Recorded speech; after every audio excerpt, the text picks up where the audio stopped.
হাতের ছোঁয়ায় কাঠ ও তামাসহ বিভিন্ন কিছুর গায়ে নান্দনিকতা ফুটিয়ে তুলতে ব্যস্ত একদল তরুণী। বিলুপ্তির পথে চলে যাওয়া কারুশিল্পের ঐতিহ্য পুনরুজ্জীবিত করার লক্ষ্যে তাদের এই অগ্রযাত্রা।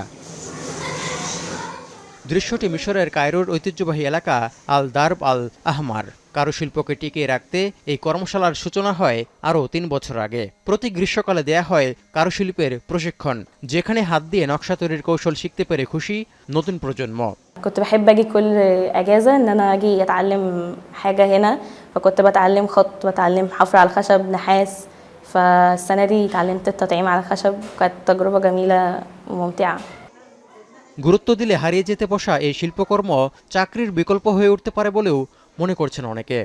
بس انا اكيد الهوايه دي طالما انا اعتبرتها في نفسي هوايه ان انا بحبها جدا، انا ببقى مستمتعه وانا بعملها، واكيد حابه استمر فيها।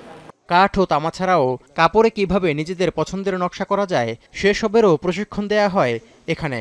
ইন্টারনেট ও প্রযুক্তির ছোঁয়ায় কারুশিল্পে আরও বেশি সৃজনশীল হওয়ার সুযোগ রয়েছে বলেও মনে করছেন দক্ষ কারুশিল্পীরা।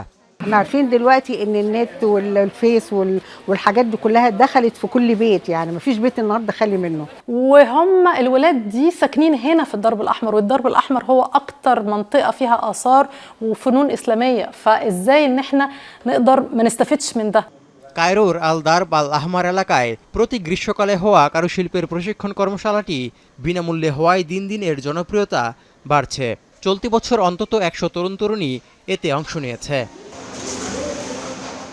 তৌহিদুর রহমান, এখন বিশ্ব।